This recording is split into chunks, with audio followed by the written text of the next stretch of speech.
Hola chicos, hoy vamos a hablar sobre la espectroscopía UV visible, corresponde a la serie número 9 de la guía y la vamos a dividir a la parte teórica en dos partes. En una primera parte vamos a hablar sobre la teoría de orbitales moleculares, cómo está formada la radiación electromagnética y el equipamiento que es necesario para realizar este tipo de técnica instrumental. Después, en una segunda etapa, vamos a hablar sobre las aplicaciones que tiene la técnica. Bien, empecemos con la teoría de orbitales moleculares, que por ahí la escucharon nombrar, pero seguramente no la tienen en claro. La teoría de orbitales moleculares es una teoría que utiliza el mismo concepto que orbitales atómicos. Es decir, tenemos que responder la ecuación de Schrödinger para un sistema ahora que tiene varios núcleos y muchos posibles electrones. Obviamente, como en el caso de los átomos polielectrónicos, no tiene una respuesta analítica exacta y es necesario hacer suposiciones y aproximaciones.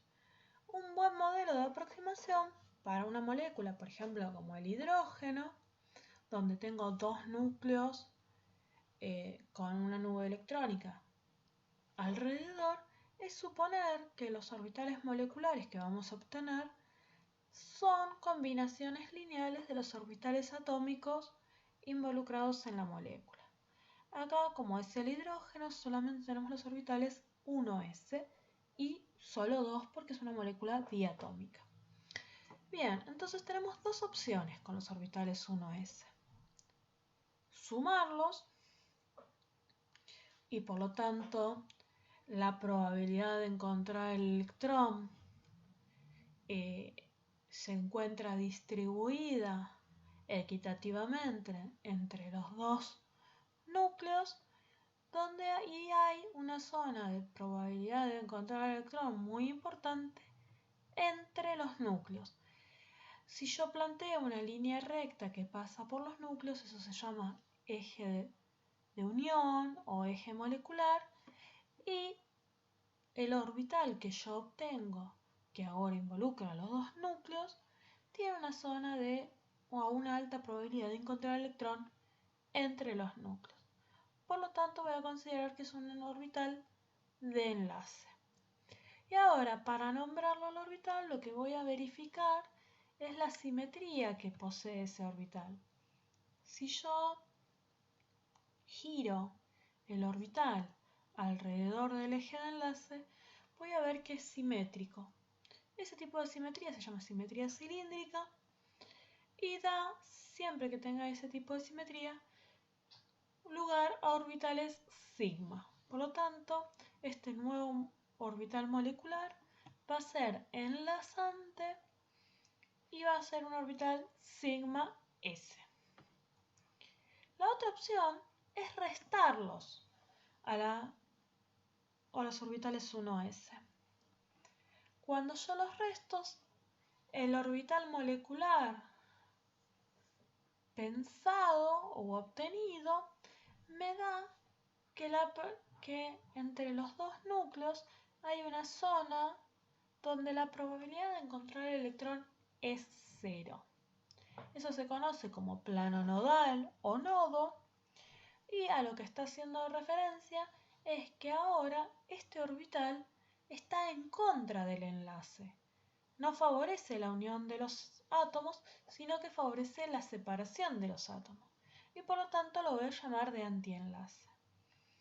Y para nombrarlo, según su simetría, me fijo qué pasa cuando lo giro alrededor del eje de unión y veo que tiene la misma simetría que el orbital anterior.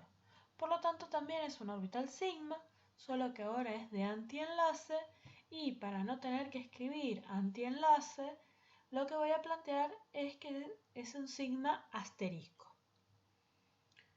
Bien, de la misma manera que cuando tenía orbitales atómicos quiero plantear un diagrama de energía, siempre los orbitales de enlace van a estabilizar la molécula y por lo tanto van a tener una energía menor que los átomos por separado, ¿sí? Recuerden que siempre vamos de mayor a menor energía con las reacciones y con la estabilidad.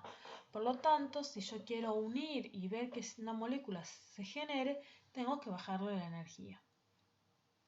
Y los de antienlace van a tener una diferencia de energía igual que al enlazante, solo que ahora hacia zonas de mayor energía.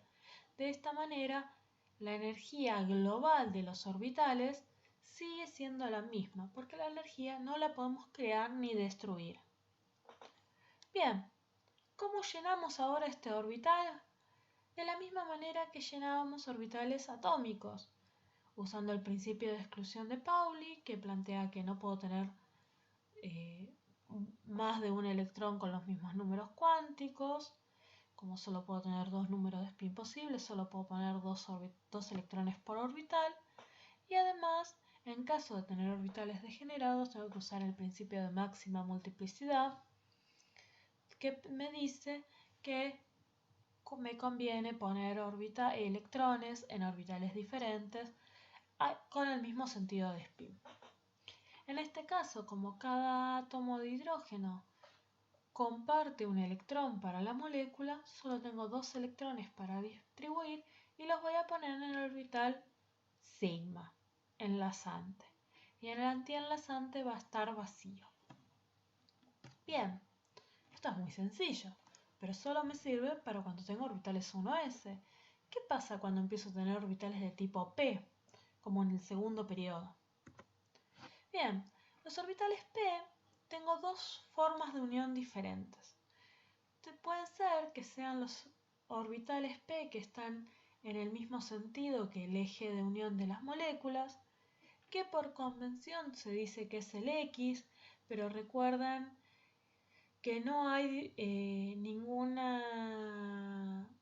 nada que me separe los orbitales X, Y y Z de los orbitales p, y por lo tanto podría ser cualquiera. Esto es solo una convención.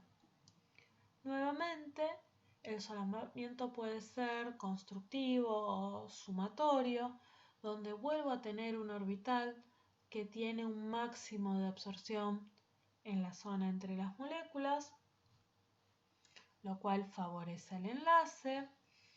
Es un orbital enlazante.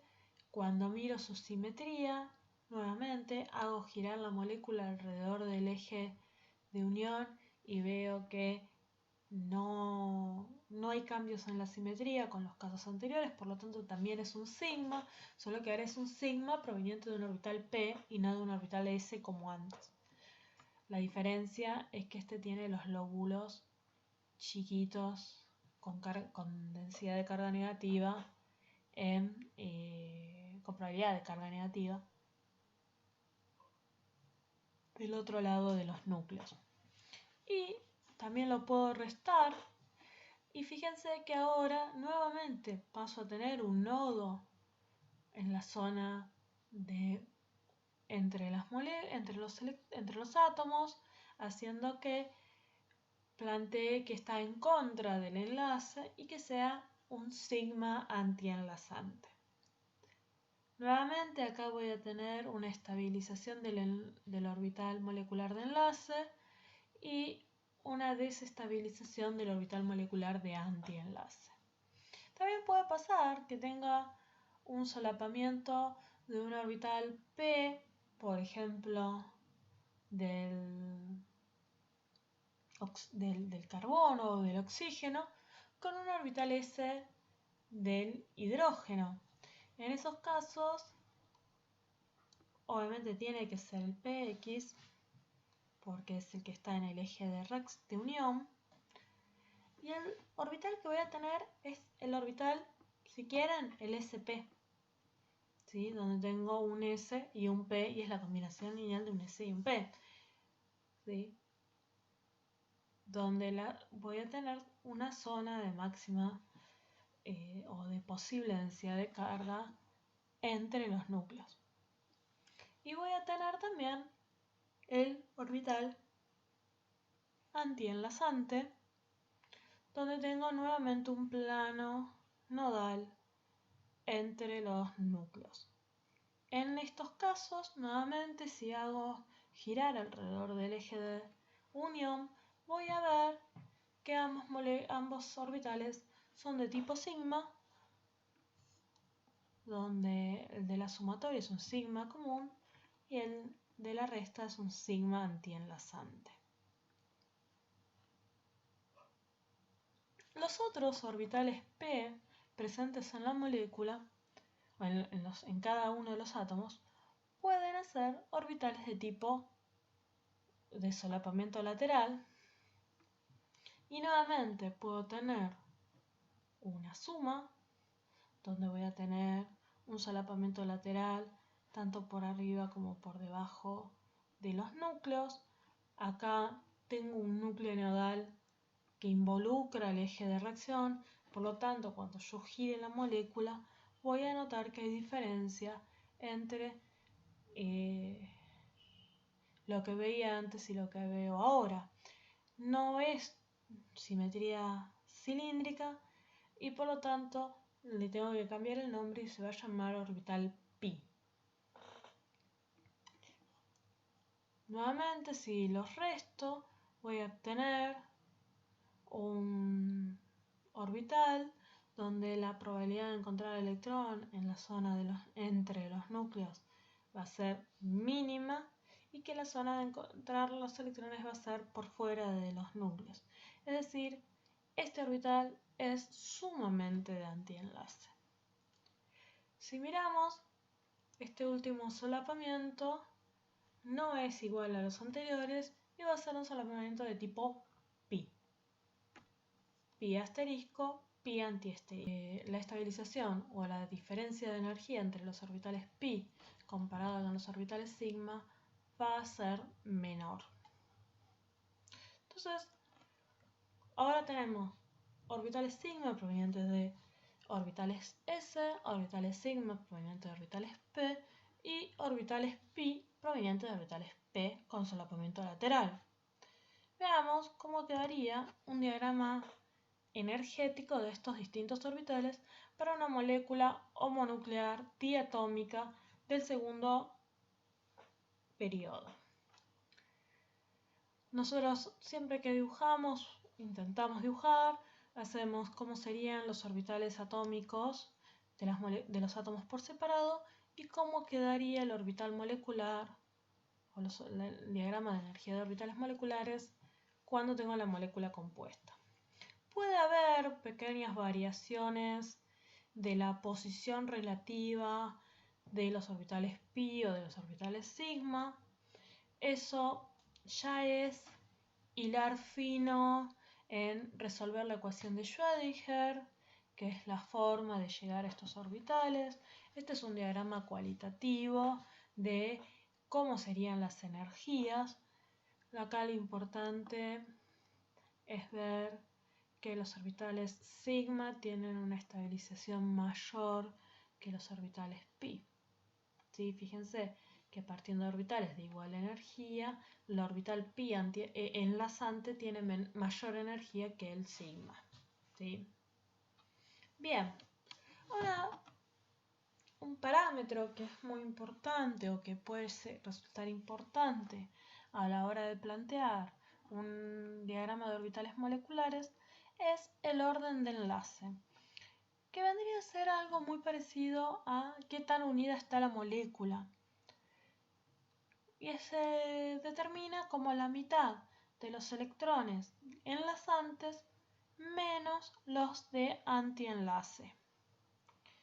Siempre los enlazantes tienen que ser mayores o iguales a los de antienlace, y lo que me da una idea el orden de enlace es qué tan estabilizada está la molécula frente a los átomos por separado. Si el orden de enlace es 0, me está diciendo que no hay nada energéticamente que favorezca a la unión de las moléculas, de los átomos. Por lo tanto, muy probablemente los encontremos como sueltos como átomos en vez de que como moléculas.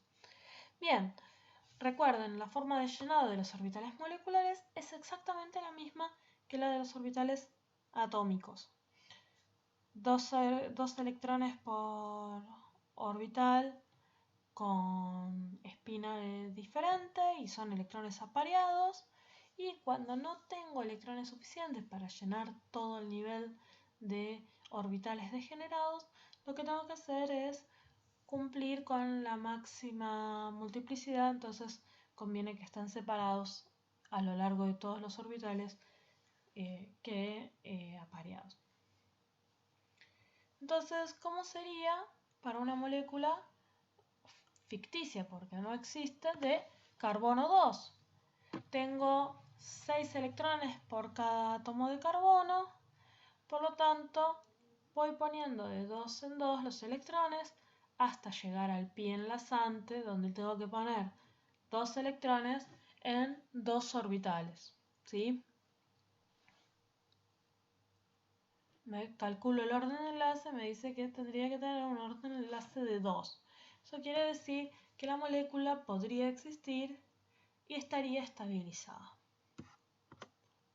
El último orbital ocupado o el orbital ocupado de mayor energía se llama HOMO, por su sigla en inglés, High Occupied Molecular Orbital. Y el primer o el orbital de menor energía desocupado se llama LUMO y es, también por sus iniciales en inglés, Low Unoccupied Molecular Orbital. Vamos a ver después que es muy importante esto de determinar LUMO y HOMO. ¿Qué pasa si tuviera la molécula de nitrógeno 2? La molécula de nitrógeno 2 existe, es agregar 2 electrones a los que veníamos viendo, y acá sí lo que hacemos es tener todo el orbital pi enlazante ocupado. El orden de enlace me da 3, esto se condice con la estructura de Lewis y en este caso, si se fijan, el HOMO, el último orbital ocupado, es enlazante y si yo tuviera un electrón más en esta molécula, ya tendría que pasar a los orbitales antienlazantes. Es como que acá hay una estabilidad máxima. Y esto lo podemos ver. El nitrógeno se acumula en la atmósfera. El nitrógeno, una vez que se forma, es muy difícil que reaccione. ¿Qué pasa cuando tenemos la molécula de oxígeno? La molécula de oxígeno, como lo decíamos recién, es agregar 2 electrones más, uno por cada átomo. Van a tener que ir a orbitales antienlazantes, encima van a estar desapareados esos electrones, haciendo que el oxígeno sea paramagnético. Va a disminuir el orden de enlace y me va a dar un orden de enlace de tipo 2 o de segundo orden. Si miramos, acá cambiaron quiénes son el HOMO y quiénes son el LUMO. El oxígeno, a diferencia del nitrógeno, es una molécula reactiva. Como tiene electrones desapareados, que es raro, no es común en las moléculas estables, eso hace que tenga una reactividad especial. Pero bueno, no vamos a meternos en todo eso, pero sepan que todo lo que vimos que hace que... ¿Se acuerdan del sobrepotencial del oxígeno? Bueno, parte de ese sobrepotencial viene por tener estos 2 oxígenos acá. Bien, veamos qué pasa cuando yo tengo una molécula heteronuclear, es decir, por ejemplo, el monóxido de carbono. Acá ya los orbitales no son simétricos en estabilización con respecto a los orbitales atómicos, ¿sí? Fíjense que los orbitales de carbono tienen mayor energía que los orbitales del oxígeno. Esto se debe a que el oxígeno tiene un tamaño atómico más chico, un radio atómico más chico, porque tienen mayor carga nuclear efectiva. Entonces los orbitales son más chicos y el átomo en general es más chico. Pero cuando yo miro, fíjense acá yo ya no puedo decir libremente si es un acá dice 3 sigma. ¿Por qué dice 3 sigma? Porque son los orbitales del segundo nivel, no está el 1s, ¿sí? Ya viene desde el 2s, pero fíjense que acá, por ejemplo, tengo algo nuevo, que son estos 5 orbitales, este orbital 5 sigma, que es muy similar al orbital 2p. ¿Sí? Y otra cosa que pueden ver con todas las flechas que hay dando vueltas, con todas las flechas punteadas, es que para todos los orbitales estoy teniendo en cuenta hay un cierto carácter S y un cierto carácter P. ¿Sí? No es solamente los dos S los que estoy combinando, sino que hay un poco de los P en todos los casos. Bien, esto es con moléculas diatómicas del segundo periodo. Cuando voy a una molécula orgánica, siendo la molécula orgánica más sencilla, el metano, empiezo a encontrar cosas de este estilo, porque ahora tengo orbitales atómicos, orbitales moleculares, que son la combinación lineal de los orbitales atómicos de los 4 de los 4 hidrógenos y del carbono central. Por lo tanto, voy a tener una diferencia de simetrías muy importante. Esta es como la desventaja de esta teoría. Esta teoría no es sencilla a la hora de querer representar los niveles de energía encontrados en una molécula. Entonces, ¿cómo voy a usar la teoría de orbitales moleculares para el principio de espectroscopía UV? En vez de volverme loca o loco viendo cómo es la simetría y cómo son las formas de solapar distintos orbitales, piensen que es con la molécula más sencilla, imagínense si tuvieran una molécula súper compleja. Lo que voy a proponer es utilizar un orbital molecular simplificado, donde voy a tener los orbitales sigma de menor energía, los orbitales pi enlazantes con un poco mayor energía, los orbitales n, que son los orbitales que hacen referencia o que son muy parecidos a los orbitales de pares libres de electrones. Eso lo voy a encontrar, lo vamos a hablar en la parte 2, pero lo voy a encontrar en moléculas con pares libres de electrones. Y voy a tener los orbitales pi antienlazantes y sigma antienlazantes con energías altas.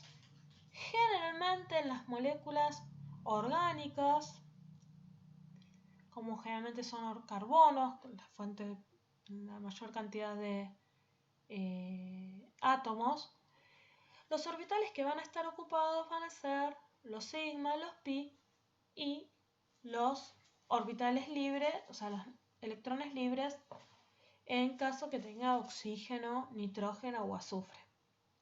Por lo tanto, yo podría plantear que más allá de la naturaleza de la combinación lineal que da lugar a ese orbital, que dependiendo del tipo de molécula que yo voy a tener, mi último orbital ocupado va a ser un sigma, un pi de enlace o un n. ¿Sí? Entonces, me olvido de cómo llegué a esos orbitales, sino que los tengo. Bien. ¿Cómo voy a medir en una espectroscopía UV visible? Primero entendamos qué es una radiación electromagnética.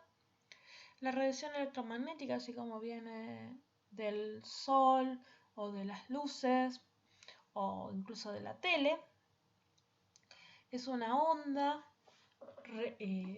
repetitiva, o sea que tiene un ciclo que se repite tanto en el tiempo como en el espacio, ¿sí? Que tiene dos componentes, un componente eléctrico y un componente magnético, ¿sí? Que son normales entre sí.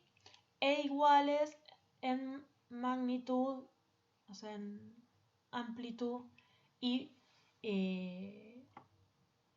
frecuencia, ¿sí? Hay un par de factores o un par de parámetros que son importantes, ¿sí? Uno es la longitud de onda, que vamos a llamar lambda, que hace referencia a cuánta distancia recorre una onda electromagnética entre dos máximos de amplitud, ¿sí? Todas las ondas electromagnéticas se mueven a la misma velocidad, es la velocidad de la luz, ¿sí? Generalmente vamos a trabajar con la velocidad de la luz en el espacio, ya que es una constante universal, ¿sí? Vamos a llamar C. La longitud de onda lo que me dice es cuánto recorre esta onda electromagnética entre dos máximos. Y otro factor que es importante es la frecuencia, que lo que me dice es cuántos máximos hay por segundo. Por lo tanto, si esto fuera una persona caminando, C sería la velocidad, cuántos metros recorre en un determinado tiempo. Lambda o longitud de onda sería cada paso que distancia recorre y la frecuencia sería la cantidad de pasos que da por hora. Yo sabiendo dos de estos factores puedo determinar el tercero. Pero fíjense que como la velocidad de la luz es constante, lambda y la frecuencia, que es nu, son inversamente proporcional. Es decir, que cuando lambda aumenta, la frecuencia disminuye y cuando la frecuencia cuando la frecuencia aumenta, la longitud de onda disminuye. ¿Sí? Eso lo podemos ver acá, donde la parte de abajo me da la frecuencia de las distintas ondas electromagnéticas. La de arriba acá me da la longitud de onda. Y después acá arriba está planteado esa onda electromagnética con esos parámetros determinados, qué función cumple o qué aplicación tiene en nuestras vidas. Por ejemplo, todos conocen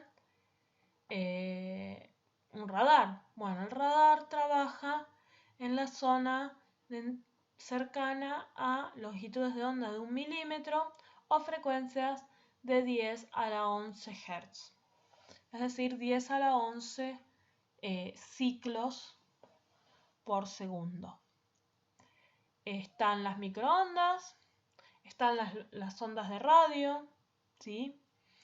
Están los rayos X, que son los mismos que usamos para las radiografías. Los rayos X tienen una longitud de onda muy chiquitita y una frecuencia muy grande.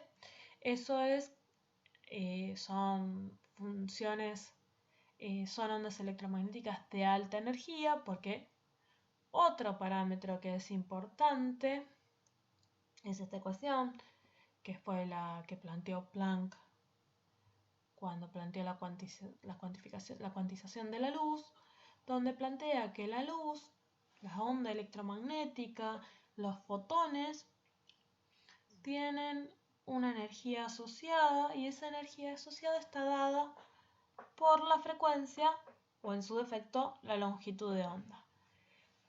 Y tienen una constante de conversión que se llamó posteriormente constante de Planck, que es también una constante universal. ¿Qué quiere decir esto? Que cuanto más grande es la frecuencia, más alta es la energía, o, lo que es lo mismo, cuanto más chiquita es la longitud de onda, más alta la energía. Es decir, En niveles de ondas electromagnéticas, una molécula o una onda electromagnética que tiene una frecuencia muy alta, es decir, da muchos pasitos muy cortitos, tiene más energía que una onda electromagnética que da pocos pasos pero muy grandes. Entonces, cuanto más hacia la izquierda estemos en el espectro de ondas electromagnéticas, mayor energía van a tener las mismas. Entonces, la onda de radio tiene una energía muy chiquita y los rayos X tienen una energía muy grande. ¿Sí? Por eso que los rayos X hay que tener mucho cuidado. ¿Sí? No puedo estar dándome radiografías todo el tiempo, sin embargo puedo estar escuchando la radio todo el día. ¿Sí? Bien, teniendo en cuenta esto de las energías, guardémoslo para la segunda parte, ¿sí? Bien, veamos cómo funciona. Antes de irnos a ver cómo funciona un equipo. La espectroscopia UV visible solamente se va a centrar en este pedacito de acá, ¿sí? En la parte UV, que es la parte justo anterior al espectro visible, y al espectro visible. El espectro visible se llama así porque son las longitudes de onda que nosotros, o sea, los colores que nosotros vemos, son las longitudes de onda que podemos distinguir, que van entre el 400 y 750 nanómetros, más o menos, teniendo en la punta de máxima energía o de menor longitud de onda al violeta y al azul, y en la zona de menor energía y mayor longitud de onda al rojo. Todos estos colores que nosotros vemos acá, sí, son los del arco iris, porque de hecho el arco iris lo que ocurre es esta separación de una luz blanca, que es una luz que posee todas las longitudes de onda, por efecto de una gota de agua que cumple la función del prisma, genera un efecto de separación espectral, ¿sí? Por eso cuando vemos un arco iris, en realidad lo que estamos viendo es la luz solar que toca con una partícula de agua y se separa. Así de simple. Le saqué todo el romanticismo al arco iris. Bien, entonces, lo que nosotros, nuestro objetivo en una espectroscopía UV visible es ver, yo irradio a la muestra y quiero ver cuáles de estas longitudes de onda o cuáles de estas ondas electromagnéticas puede absorber, ya vamos a ver para qué, y generarme un cambio. Eso va a depender del diagrama electrónico que tenga la molécula. ¿Sí? Para eso tenemos tres tipos de equipos, en realidad son dos equipos y una variante más con los que vamos a trabajar. Hay dos tipos de medición de espectros. Puede ser con la muestra en estado gaseoso, puro, o en solución, ¿sí? Lo normal, los tipos de equipos que vamos a encontrar en la universidad o que podemos adquirir comercialmente o normalmente son para trabajar en solución. Solamente trabajamos en fase gaseosa cuando necesitamos algún dato muy experimental o muy preciso, y obviamente esos equipos suelen ser más caros. Bien, esta sería la estructura básica de un espectrofotómetro de simple haz, donde voy a tener una fuente de luz que puede ser de deuterio o si trabajo en el UV y si quiero trabajar en el visible tengo que trabajar con una lámpara de tungsteno halógeno.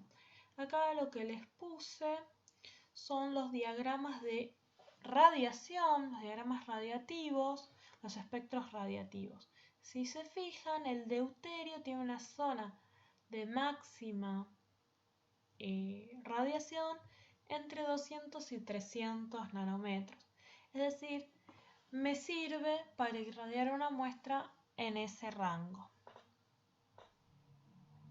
El mismo equipo puede trabajar hasta mayores longitudes de onda, pero va a tener que calibrar por la radiación. Y si miramos, la lámpara de tungsteno empieza a absorber recién en 450 nanómetros y absorbe en todo el rango visible, ¿sí? Hasta los 750 y más.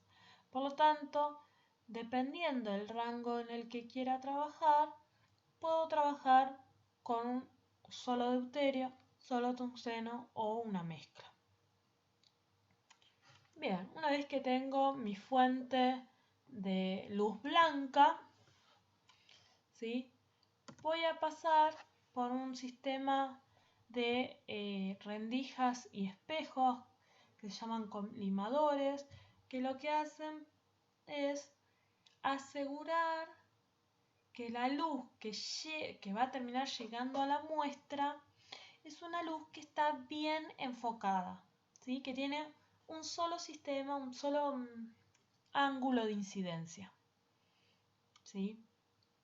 Esto hace que no haya pérdida de luz por chocar por no llegar al detector. O sea, está bien, de toda la luz que irradia la lámpara, a la muestra llega muchísimo menos, pero la que llega es lo que se dice coherente. Tenemos el monocromador, que actualmente se usa en redes de difracción, en realidad se usan una mezcla de redes de difracción. Las redes de difracción podríamos decir que son gotas de agua súper microscópicas que lo que hacen es separar en el arco iris, o sea, separar en todas las longitudes de onda y puedo setearlas de manera que se seleccione un rango de longitudes de onda muy corto, muy chiquito. Una red de difracción, fíjense, son muchos prismas todos juntos. Puede haber hasta 10.000 líneas en una pulgada, ¿sí? Bien, y después el detector generalmente es un detector de tipo fotomultiplicador, que lo que hace es llega un electrón proveniente de la muestra y lo hace chocar con estos sistemas de iones, y por cada electrón incidente, o sea, con el electrón fotoeléctrico, voy a tener una muestra, o sea, una señal mucho mayor. Es un sistema viejo, pero es un sistema muy sensible y permite un rango lineal muy importante. Bien, otro tipo de espectrofotómetro, fíjense que nuevamente tenemos la fuente de luz, tenemos el sistema de colimación, tenemos la red de difracción, tenemos un sistema de espejos más complejo, y lo que tengo ahora es que tengo dos cubetas. Una va a ser la referencia y una va a ser mi muestra. Este chopper que plantea acá, lo que hace es ir girando y lo que hace es que este rayo parte, siga y pase por la muestra, o rebote y pase por la referencia. Nuevamente un sistema de espejos le indica al detector si lo que está midiendo es la referencia o el espejo o la muestra, pero mido los dos de la misma manera, por lo tanto cualquier diferencia que haya entre la referencia y la muestra va a estar debido a la absorción de la muestra y no del equipo. Este equipamiento es mucho más efectivo porque siempre voy a poder medir la referencia al blanco en simultáneo que la muestra. En el otro caso tenía que poner la referencia, la muestra y cada tanto tiempo volver a poner la referencia para asegurarme de que no haya cambios instrumentales en la medición. El último tipo de espectrofotómetro que vamos a ver es el espectrofotómetro donde el detector deja de ser un fotomultiplicador para convertirse en un arreglo de diodos. ¿Qué pasa en el arreglo de diodos? Nuevamente voy a tener los dos tipos de lámpara, tanto para el visible como para el UV. Voy a tener un montón de lentes colimadoras porque como la luz no la estoy usando un monocromador, no estoy seleccionando la longitud de onda, necesito un sistema de espejos y rendijas más completo. Pasa toda la luz blanca enfocada, ¿no?, por la muestra. Nuevamente un sistema de mezcla, un sistema de lentes, y lo que va a terminar pasando es que voy a tener al final de todo una red de difracción, es decir, después de que pasó por la muestra voy a recién a separar o separar espacialmente todas las longitudes de onda. Para que tengan una idea, el arreglo de diodo tiene este tamaño, sí, o sea, es más chico que esto porque esto está en tamaño, está agrandado, no mide ni 3 centímetros y lo que tiene es que mide todas las longitudes de onda al mismo tiempo. Si bien no tiene la misma sensibilidad que tiene el espectro, el fotomultiplicador, lo que tiene es una rapidez y que no tiene partes móviles. ¿Por qué? Porque nuestra idea es obtener un espectro a lo largo de todas las longitudes de onda. En un equipo tanto de simple haz como de doble haz, yo lo que tengo que hacer es ir midiendo cada tantas longitudes de onda e ir obteniendo el espectro. En cambio acá, con una sola medición obtengo todo el espectro. Bien, con esto chicos terminamos la primera parte y estamos listos para meternos de lleno en lo que sería la espectroscopía UV visible. Espero que les haya resultado llevadero.